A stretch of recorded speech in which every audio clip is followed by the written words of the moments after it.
মানুহবিলাকক চাই direct জঁপিয়ালো direct জঁপিয়ালো ভাইটি যে তোমাৰ চিঞৰিছিলে ভাইটি ডুবিছে ভাইটিক মই সেই ফকলেণ্ডখনত যাবলৈ ক'লোঁ সেই ফকলেণ্ডখনত গৈ মেলি ৰখি আছিলে লাষ্টত এইফালৰ মানুহ কেইখনত ওলাই মেলি তাৰপিছত গৈ চাইছোঁ ভাইটিৰ ওপৰত বহি আছে তেতিয়া মনটো বহুত শান্তি ৰাখিছে জীৱনক তুষ্ট কৰি তেওঁ নিজৰ ভাইটিয়ে চিঞৰিছিলে দাদা মই ডুবি গৈছোঁ তেতিয়া তেওঁ কৈছিলে যে তোক উদ্ধাৰ কৰিবলৈ গ'লে ইয়াত 300-400 মানুহ মৰি যাব আৰু ভায়েকক কৈছিলে ঘৰৰ সন্মুখত এখন ফকলেণ্ড আছিলে ফকলেণ্ডত বহি থাকিবলৈ গৈছিলে কিন্তু ফকলেণ্ড উটুৱাই নিয়া এটা পৰিৱেশ হৈছিলে নহয় জানো হয় নিজৰ কথা আমি একো ভবাই নাইকিয়া আচলতে আমি যিমান পাৰিছোঁ নিজৰ এটা বিশ্বাস আছে অকণমান হ'লেও সাঁতুৰিব জানো কাৰণে সেইখন সাহসতে আমি যিমান পাৰিলোঁ চেষ্টা কৰিলোঁ নিজৰ ঘৰৰ অৱস্থা কেনেকুৱা নিজৰ ঘৰতো পানী ডুবিলে মই সেইফালে নাৱলৈ বচাওঁতে এইফালে দেখিছোঁ মোৰ ঘৰত পানী সোমালে আৰু মোৰ গাড়ীখন পূৰা পানীত আধা ডুবি গ'ল গৈ চাইছোঁ গোটেই মানে সেই কোনোবাই কিবা ধৰি ওলমি আছে কোনোবাই কিবা ধৰি ওলমি আছে সৰু সৰু ল'ৰা ছোৱালী এটা ঘৰত 12টা 10টা এনেকুৱা কৰি আছে যদি আমি 10 মিনিটৰ আগত যদি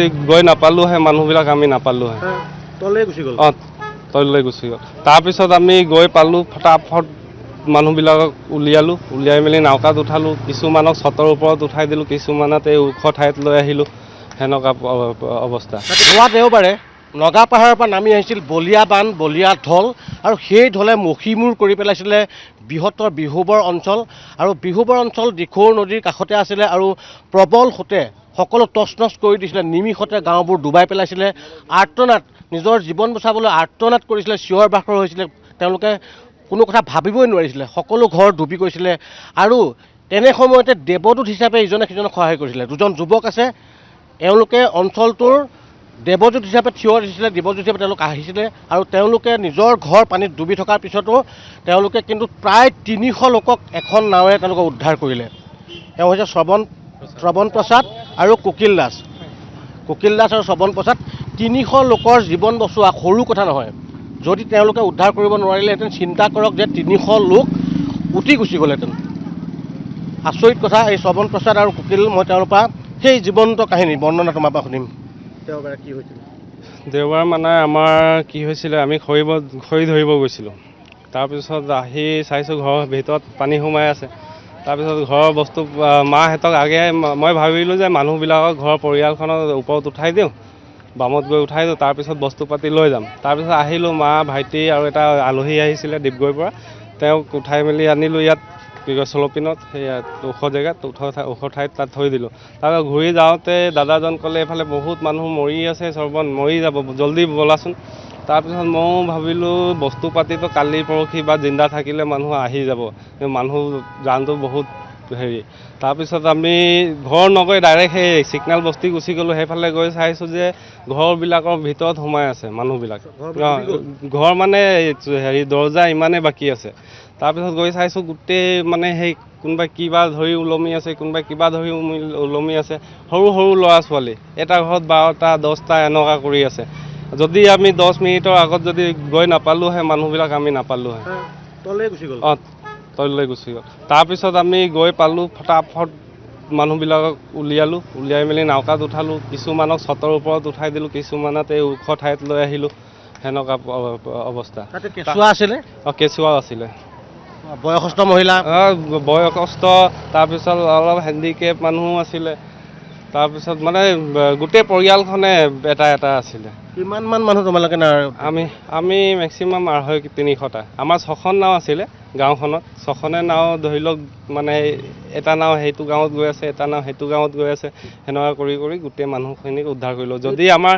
6খন নাৱে টোটেল কিমান মানুহ বচালে 1500 এনেকুৱা ধৰি লওক যদি নাও 6খন নাথাকিলে মই কৈছোঁ আজি ডেটত যেনেকুৱা সেই গৰু ছাগলী অৱস্থা যিটো হৈ আছে সেনেকুৱা অৱস্থা হৈ গ'ল একদম সেই অৱস্থা হৈ গ'ল 2000 মানুহ নিশ্চিত মৰিলে হয় কি গাঁও আছিলে আমাৰ চিগনেল বস্তি আছিলে এটা গিটি চাইডিং আছিলে এটা নেপালী কুটি আছিলে এটা ৰেল লাইন আছিলে এটা হিলনি আছিলে মানে এইকেইটা গাঁৱতে আটাইতকৈ বেছি প্ৰথমতে বেছি খুন্দা সেইফালে মাৰি আছে আমি ৰাতি 12টা লোকে সেইফালে গৈছোঁ হিলনি কেলেকে সেই দিনত কি হৈছিলে আপোনাৰ গোটেই খৰিবিলাক আহি মেলি তাত ডুম হৈ গৈছিলে আমি নাওলৈ যাব পৰা নাছিলোঁ সেইদিনা মই এটা কথা ক'ব বিচাৰোঁ সেইদিনা যদি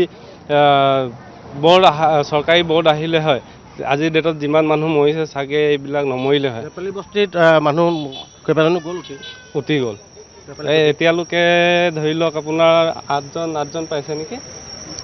আৰু এতিয়া সন্ধানহীন হৈ আছে কিছুমান। হয় হয়, এতিয়া ওলাইছে আমাৰ এফালে। এতিয়া আহোঁতে মই আপোনালোকক লগ কৰিব আহোঁতে আমাৰ এই নিউ ইয়েৰত এটা ওলাইছে বুলি কৈছে মোক। Dead body. Dead body. মই আকৌ আহিম কুকিলৰ পৰা জানিম। কোৱাচোন সেই বৰ্ণনাখিনি, একদম মানে গা শিয়ৰি যোৱা কথা। 300 লোকক এখন নাৱে বচালে। হয়, আমি যিমান পাৰিলোঁ চেষ্টা কৰিলোঁ। সেইদিনাখন মানে দিন ভাল আছিলে যে দিনত হৈছিলে ঘটনাটো, ৰাতিপুৱা হৈছিলে কাৰণে আমি যিমান পাৰিলোঁ চেষ্টা কৰিলোঁ দিনে পোহৰে।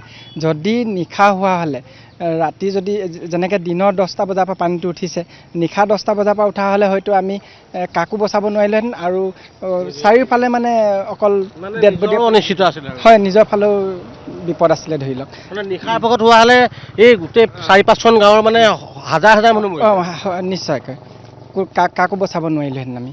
ইমান পানী, ইমান সোঁত, মানুহ যে বচাবলৈ গৈছিলে, নিজৰ কথা চিন্তা কৰিছিলে নাই? নিজৰ কথা আমি একো ভবাই নাইকিয়া। আচলতে আমি যিমান পাৰিছোঁ, নিজৰ এটা বিশ্বাস আছে অকণমান হ'লেও সাঁতুৰিব জানো কাৰণে, সেইখন সাহসতে আমি যিমান পাৰিলোঁ চেষ্টা কৰিলোঁ। নিজৰ ঘৰৰ অৱস্থা কেনেকুৱা? নিজৰ ঘৰতো পানী ডুবিলে। মই সেইফালে নাৱলৈ বচাওঁতে এইফালে দেখিছোঁ মোৰ ঘৰত পানী সোমালে আৰু মোৰ গাড়ীখন পূৰা পানীত আধা ডুবি গ'ল। মই নিজৰ বয়-বস্তুবিলাক শেষ হ'ব নাপালে, কিন্তু আমাৰ ঘৰৰ মানুহখিনি উলিয়ালে। গাড়ীখন যিহেতু চলাব নজনা দুখত ওচৰত কোনো ড্ৰাইভাৰ নাছিলে কাৰণে গাড়ীখন বুৰ গ'ল। পানী ঘৰৰ ভিতৰত? মোৰ ঘৰটো ধৰি লওক 1 ফুট 2 ফুটমানহে বাকী আছিলে, বাকী ডুবি গ'ল। ভাইটি যে তোমাৰ চিঞৰিছিলে, ভাইটি ডুবিছে? ভাইটিক মই সেই ফকলেণ্ডখনত যাবলৈ ক'লোঁ, সেই ফকলেণ্ডখনত গৈ মেলি ৰখি আছিলে। লাষ্টত এইফালৰ মানুহ কেইখনত ওলাই মেলি তাৰপিছত গৈ চাইছোঁ ভাইটিৰ ওপৰত বহি আছে। তেতিয়া মনটো বহুত শান্তি ৰাখিছে।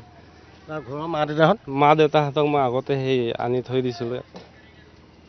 নিজৰ জীৱনক তুষ্ট কৰি তেওঁ নিজৰ ভাইটিয়ে চিঞৰিছিলে, দাদা মই ডুবি গৈছোঁ। তেতিয়া তেওঁ কৈছিলে যে তোক উদ্ধাৰ কৰিবলৈ গ'লে ইয়াত 300-400 মানুহ মৰি যাব। আৰু ভায়েকক কৈছিলে ঘৰৰ সন্মুখত এখন ফকলেণ্ড আছিলে, ফকলেণ্ডত বহি থাকিবলৈ গৈছিলে। কিন্তু ফকলেণ্ড উটুৱাই নিয়া এটা পৰিৱেশ হৈছিলে, নহয় জানো? হয়।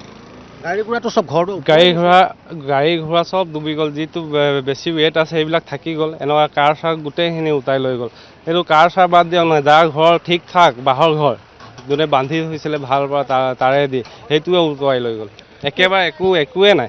নেপালী বস্তিৰ যে মানুহবিলাক, আমি কালি গৈছিলোঁ, মানুহবিলাক ক'লৈ গ'ল? ক'ৰবাত মিতিৰ কুটুমৰ ঘৰলৈ গ'ল, খানবান হৈ গ'ল। এইফালে আছে কিছুমান নিজৰ কোনোবাই ৰাস্তাৰ কাষতে ধৰি লওক কেম্প বনাই আছে, কোনোবাই নিজৰ চিনাকি আছে তাৰ ঘৰত লৈ আছে। কিছুমান এনেকুৱা চিনাকিও নাই। বিহুত বহুত ভাল লাগিছে এই কথাটো শুনি। চিনাকিও নাই হ'লেও দিছে। এতিয়া মোৰ নিজৰ দোকানে আছে, ফাৰ্মাচী এখন আছে সৰু মৰু, তো তাতে মই 17জনমানকৈ মানুহ ৰাখিছোঁ সেইদিনাখনৰ পৰা। মানে থাককচোন, ক'লৈ যাব? আমিবিলাকে ৰেস্কিউ কৰি অনা। আৰু ইয়াত ধন্যবাদ জনাব লাগিব আমাৰ লগত আৰু কেইগৰাকীমান আছিলে, যেনেকৈ নাৰায়ণ চৌধুৰীয়ে হওক বা চবেই আমি এটা টীম হৈ আমি কাম কৰিছিলোঁ। নামকেইটা সঠিককৈ মনত নাই, কিন্তু নাৰায়ণ চৌধুৰী, তাৰপৰা দীপক বোলা এজন আছিলে, আৰু তেওঁলোকৰ গাঁৱৰ মানুহ আছিলে। আৰু লগতে আমাৰ ঘৰত কাম কৰা বঙালী ল'ৰা এটা, মানে বাগানীয়া ল'ৰা এটা, সি মানে কি কৰিলে, হেক্সু ব্লেড এখন দোকানৰ পৰা নি পিনি, এখন মটৰ পাৰ্চৰ দোকান দেখিছে, হেক্সু ব্লেড লৈ কলগছৰ ভূঁই বনাই সি বহুতকেইটা মানে জীৱন বচাইছে। সিটো বাগানীয়া ল'ৰা, তাৰ হাতত মোবাইলো নাই। আমিতো একচুৱেলি আমাৰ পকেটত মোবাইল আছিলে কাৰণে 2-এটা ক্লিপ ফ্ৰী থকা সময়ত আমি কৰিছোঁ। কিন্তু অন কেমেৰাত যিকেইটা কৰিলোঁ আৰু অফ কেমেৰাত যে আমি কিমান কৰিলোঁ সেইখিনি আমাৰ কোনো মানে সঠিককৈ ক'বলগীয়া মানে আমাৰ সেই ৰেকৰ্ড নাই। অফ কেমেৰাত আমাৰ সময়ে নাপালোঁ। মানুহবিলাকক চাই ডাইৰেক্ট জঁপিয়ালোঁ। সহযোগ কৰিলে আমাৰ টীম হৈ পিনি আমি আগবাঢ়িলোঁ। এই আমাৰ গোটেই টীমখিনিলৈ ক্ৰেডিট মানে গৈছে। কুকিলৰ বুলি নহয় দেই, গোটেই আমাৰ যিমানে লাগিছোঁ আমি 20-30জন নাৱৰীয়া পৰা আদি কৰি ধৰি লওক আমাৰ স্থানীয় যুৱকৰ পৰা লৈ গোটেইখিনি সহায় সহযোগ আগবঢ়ালে। সেইকাৰণেহে আমি এই মানুহখিনিক এটলিষ্ট আমি জীৱন বচাব পাৰিলোঁ। এয়া তেওঁলোকৰ জীৱন্ত বৰ্ণনাত প্ৰায় 300 লোকক তেওঁলোকে বচাইছিলে। এটা টীম, শ্ৰৱণ প্ৰসাদ, কুকিল দাসেই নহয় আৰু টীম এটাই কাম কৰিছিলে। তেওঁলোকে মানুহক উদ্ধাৰ কৰিছিলে আৰু সমগ্ৰ অঞ্চলটোত 6খন নাৱে 2000ৰো অধিক লোকক বচালে। অন্যথা নাও নথকা হ'লে বা নিশাৰ ভাগত যদি পানী 10 বজাত যদি উঠিলহেঁতেন, তেতিয়া কিন্তু এই অঞ্চলটোত হাজাৰ লোক কিন্তু নিশাৰ ভিতৰতে নিঃশেষ হৈ গ'লহেঁতেন। কেমেৰা পাৰ্চন গণেশৰ সৈতে নাজিৰাৰ বিহুবৰৰ পৰা প্ৰদীপ বৰা, নিউজ লাইভ।